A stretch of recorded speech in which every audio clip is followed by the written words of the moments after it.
नमस्कार केमन आছেন সকলে आशा करी प्रत्येकेই ভালো রয়েছেন। আজকের বিষয় আপনি যদি সেন্ট্রালাইজ অ্যাডমিশন পোর্টালের মাধ্যমে কলেজে ভর্তি হয়ে থাকেন তাহলে আপনার অ্যাপ্লিকেশনটা বাতিল হতে পারে ভর্তি হওয়ার পরেও বা ডকুমেন্টস ভেরিফিকেশন হওয়ার পরেও। কেন এত জোর দিয়ে আমরা বলছি এরকম হয়েছে? হ্যাঁ, আপনারা জানেন প্রতি বছরই কলেজ নিজ নিজ ওয়েবসাইটে নিজ ফর্ম ফিল আপ ওপেন হতো, যেখানে ফর্ম ফিল আপ করে আপনার কলেজের আলাদা লিস্টে মেরিট লিস্টে আপনাকে ভর্তি হতে হতো। কিন্তু এই বছর সেন্ট্রালাইজ অ্যাডমিশন পোর্টাল, যেখানে সমস্ত কলেজগুলো একসাথে মার্জ হয়ে সমস্ত ইউনিভার্সিটিগুলো একটা হয়ে আপনাকে একটাই ফর্ম ফিল আপ করতে হয়েছিল, এবং সেই ফর্ম ফিল আপ করার পর আপনার কলেজ অনুযায়ী আপনারা চয়েস করেছিলেন কোন কোন সাবজেক্টে আপনারা ভর্তি হতে চান, সেই মতো মেরিট লিস্ট প্রকাশ হয়েছিল, সেই মতন আপনি অ্যাডমিশন নিয়েছেন শুধুমাত্র সেন্ট্রালাইজ অ্যাডমিশন পোর্টালে। সেখানে একটা কলেজের নাম দেওয়া হয়েছে এবং পেমেন্টের ডিটেলস দেওয়া হয়েছে। আপনি এই সমস্ত কপি নিয়ে কলেজে যখন গিয়েছিলেন সেখান থেকে বলা হয়েছিল হ্যাঁ আপনি অ্যাডমিশন হয়েছেন, ডকুমেন্টস ভেরিফিকেশন এই তারিখে ডকুমেন্টস ভেরিফিকেশনও সমাপ্ত করেছিলেন। কিন্তু এর মধ্যেও কিছু স্টুডেন্ট তাদের লিস্টে নাম না আসার কারণে তারা পাস কোর্সেও ভর্তি হতে পারেনি। তাহলে স্টুডেন্টটা করবে কি? এই জন্যই আবার পুনরায় যেসব কলেজগুলো নিজ ওয়েবসাইটে আবার পুনরায় ফর্ম ফিল আপ ওপেন করেছিল, যেখানে আপনি শুধুমাত্র পাস নয় অনার্স কোর্সেও যদি না ফর্ম ফিল আপ করে থাকেন পুনরায় আবার ফর্ম ফিল আপ করতে পারবেন, তার মেরিট লিস্ট প্রকাশ করা হবে, তাতে অ্যাডমিশন নেওয়া হবে।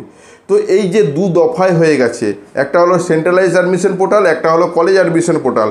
তো স্টুডেন্টগুলোও দুভাগে ভাগ হয়ে গেছে। এই স্টুডেন্টগুলোকে আবার একটি নতুন ফর্ম ফিল আপ করতে হবে।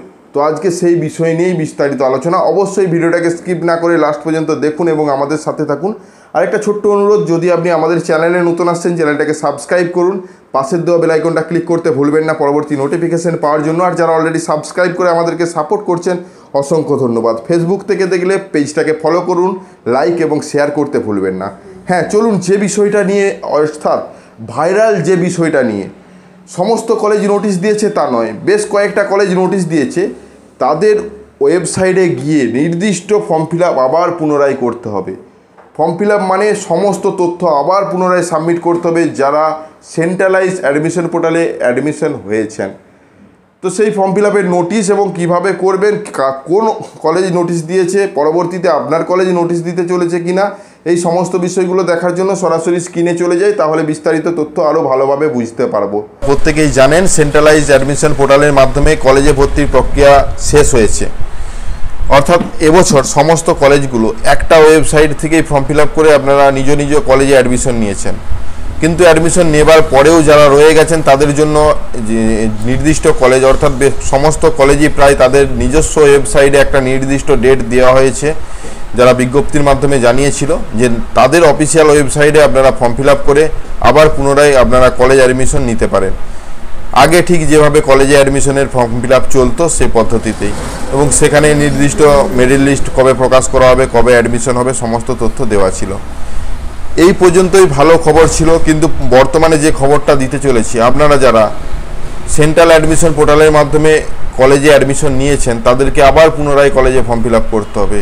হ্যাঁ, এটা আমি বলছি না, আমরা একটা কলেজের কথা আপনাদের সামনে নিয়ে আসছি, যেটা হলো গড়বেতা কলেজ। গড়বেতা কলেজে প্রত্যেক স্টুডেন্টকে নোটিশ দিয়ে জানানো হয়েছে যারা রেজিস্টার অ্যাপ্লিক্যান্ট, অর্থাৎ যারা অলরেডি সেন্ট্রালাইজ অ্যাডমিশন পোর্টালে অ্যাডমিশন নিয়েছেন বা কলেজে গিয়ে ডকুমেন্টস ভেরিফিকেশন সমাপ্ত করেছেন, তাদেরকে আবার পুনরায় ফর্ম ফিল আপ করতে হবে।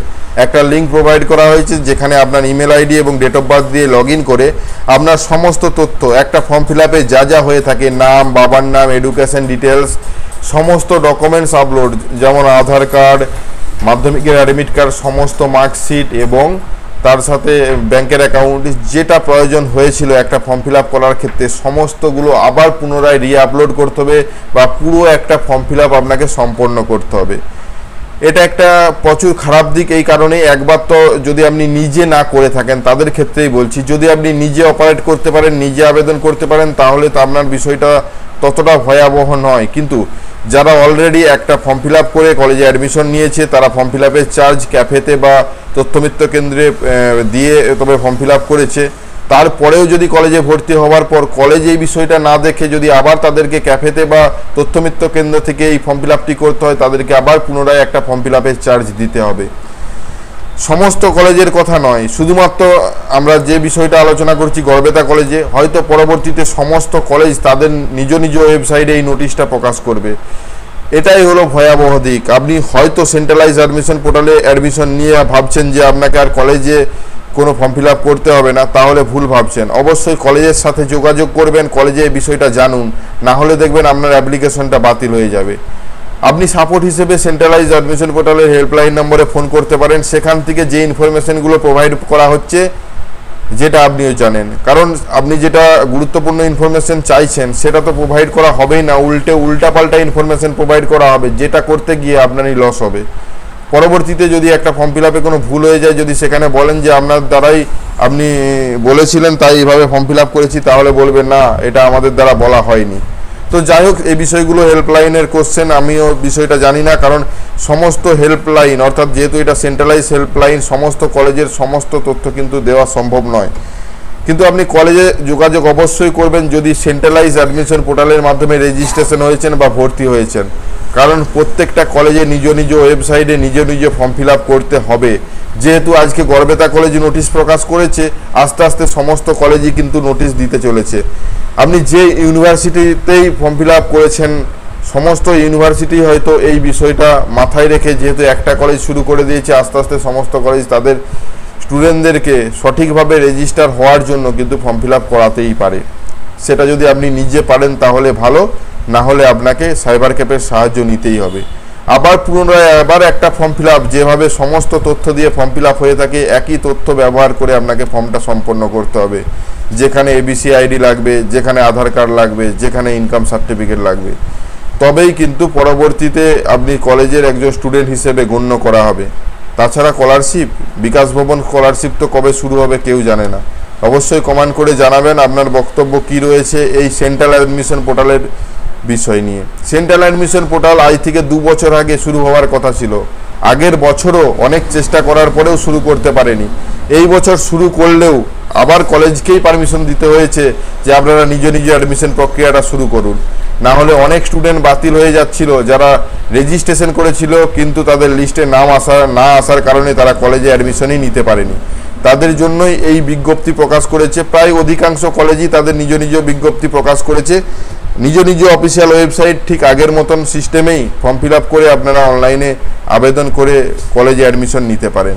তো আজকে ছিল এই ছোট্ট ইনফরমেশনগুলো। আপনি যে কলেজে ভর্তি হয়েছেন অবশ্যই সেই কলেজে একবার নোটিশ হিসেবে জানুন বা সেখানের কর্তৃপক্ষের কাছে জানুন আপনাকে কোনোভাবে আবার কোনো ফর্ম ফিল আপ করতে হবে কিনা। যদি করতে হয় অবশ্যই করুন, না হলে আপনার অ্যাডমিশনটা বাতিল হবে। আজকের এই ছোট্ট ইনফরমেশনটা আপনার কেমন লাগলো অবশ্যই কমেন্ট করে জানাবেন। ধন্যবাদ। আশা করি আজকে যে বিষয়টা নিয়ে ভিডিও ছিল সম্পূর্ণ ভালোভাবে বুঝতে পেরেছেন। যদি ভিডিওটা ভালো লাগে লাইক এবং শেয়ার করতে ভুলবেন না। আমাদের চ্যানেলে নতুন হলে চ্যানেলটাকে সাবস্ক্রাইব করুন, পাশের দেওয়া বেল আইকনটা ক্লিক করতে ভুলবেন না পরবর্তী নোটিফিকেশন পাওয়ার জন্য।